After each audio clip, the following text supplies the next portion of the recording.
तो हेलो बच्चों, आज हम लेके आए हैं class 10th chemistry chapter first chemical reactions and equations का सेकंड वीडियो। हमने अपनी लास्ट वीडियो में सीखा था कि हम केमिकल रिएक्शन किसको बोलते हैं और केमिकल इक्वेशन किसको बोलते हैं। अब आज हम जानेंगे कि जब भी कोई केमिकल रिएक्शन होती है तो हमें क्या क्या वहां पर चेंजेस देखने को मिलते हैं। तो जैसा कि देखो यहाँ पर हमने लिखा है whenever a chemical reaction takes place, कि जब भी कोई केमिकल रिएक्शन होती है one or more of the following changes takes place, तो हमें क्या है दो या दो से अधिक वहां पर चेंजेस देखने को मिल सकते हैं, जिसमें से कुछ चेंजेस मैंने यहाँ पर लिखे हुए हैं। First change is change in colour.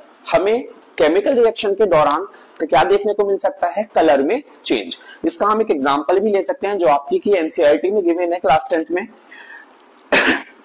Copper sulphate, अगर हम एक कंटेनर में क्या करें, कॉपर सल्फेट का सॉल्यूशन ले CuSO4 जो कि कलर ब्लू कलर का होता है, which is blue in colour. तो कॉपर सल्फेट जो सॉल्यूशन होता है वो जनरली ब्लू कलर का होता है। जब हम उसमें ऐड कराएं आयरन Fe या आयरन का नेल डिप करके, वो एक्टिविटी में दिया हुआ है आपका कि कंटेनर में हमने कॉपर सल्फेट लिया, उसमें आयरन नेल डिप किए हैं, तो क्या होगा, आयरन जो है वो क्या होता है, मोर रिएक्टिव होता है किससे, कॉपर से। अब ये कैसे पता चलेगा हमें कि कौन सा एलिमेंट ज्यादा रिएक्टिव है, कौन सा एलिमेंट कम रिएक्टिव है, तो ये जब हम अब आगे रिएक्टिविटी सीरीज पढ़ेंगे वहां पर सीखेंगे, ठीक है।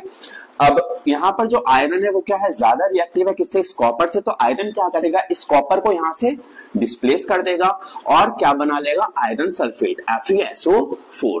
और हम देखेंगे कि जो रिएक्शन वेसल होगा, जो कंटेनर होगा, उसमें हमें क्या देखने को मिलेगा कि जो ब्लू कलर का कॉपर सल्फेट था वो क्या होगा, उसका कलर धीरे धीरे क्या होने लगेगा, फेड होने लगेगा, और हमें पता चलेगा कि वहां पर क्या हो गया, एक रिएक्शन टेक्स प्लेस। उसके बाद सेकंड जो चेंज है हमें देखने को मिल सकता है चेंज इन टेम्परेचर। रिएक्शन के दौरान हमें टेम्परेचर में भी चेंज देखने को मिल सकता है। इसका भी हम एक एग्जांपल ले सकते हैं, ये भी आपकी एनसीईआरटी में ही गिवन है कि अगर हम क्या करें, एक कंटेनर लें, एक कोनिकल फ्लास्क लें और उसमें हम क्या ऐड करें, जिंक ग्रेन्यूल्स, मीन जिंक के छोटे छोटे टुकड़े, और उसमें हम ऐड करा दें एक acid H2SO4 mean sulphuric acid, तो हमें वहां पर देखने को मिलेगा कि जब ये एसिड जो है वो मेटल से रिएक्ट करेगा, वहां से हाइड्रोजन गैस रिलीज होगी और साथ में यहाँ से Zn और यहाँ से SO4 क्या बनाएगा, वो ZnSO4 जिंक सल्फेट फॉर्म होगा, है ना। तो ये अभी आगे पढ़ेंगे हम, जब टाइप्स ऑफ केमिकल इक्वेशंस पढ़ेंगे वहां पर आएगा ये टॉपिक। अभी के लिए मैं बता रहा हूं क्योंकि यहाँ पर हमें क्या देखने को मिलेगा इस रिएक्शन के दौरान, चेंज इन टेम्परेचर। अब कैसे पता चलेगा हमें टेम्परेचर, तो हमने क्या लिया था, एक कोनिकल फ्लास्क लिया था जिसमें हमने जिंक ऐड किया था और जिंक के बाद हमने उसमें क्या ऐड कराया, सल्फ्यूरिक एसिड। अब हम कुछ टाइम के बाद जब उस कोनिकल फ्लास्क को, उस कंटेनर को बॉटम से टच करेंगे तो हम फील करेंगे कि वहां पर क्या हो रहा है, टेम्परेचर इंक्रीज होता जा रहा है। तो हमें पता चलेगा कि वहां उस कंटेनर के अंदर क्या हुई है, कोई केमिकल रिएक्शन हुई है जिससे हमें क्या देखने को मिला, टेम्परेचर में चेंज। नेक्स्ट चेंज हम क्या ऑब्जर्व कर सकते हैं, एवोल्यूशन ऑफ गैस, यानी कि जब भी कोई केमिकल रिएक्शन हो वहां से क्या हो सकती है, कोई गैस रिलीज हो सकती है। इस एवोल्यूशन ऑफ गैस को हम सेम एग्जांपल से समझ सकते हैं। अगर हम इस रिएक्शन को देखें तो देखो यहाँ पर हाइड्रोजन गैस जो है वो रिलीज हुई है।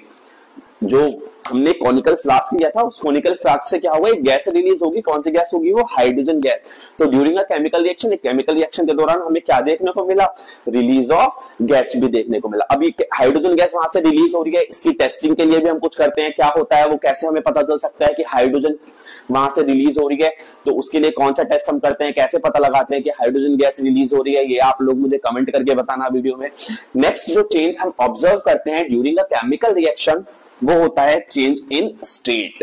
क्या देखने को मिलता है हमें, स्टेट में चेंज, कि जब कोई केमिकल रिएक्शन हो रही है तो वहां पर हमें क्या देखने को मिलेगा, स्टेट में चेंज। स्टेट में चेंज मीन कि कोई चीज अगर सॉलिड है तो हो सकता है वो लिक्विड में कन्वर्ट हो जाए, लिक्विड है तो गैस में कन्वर्ट हो जाए।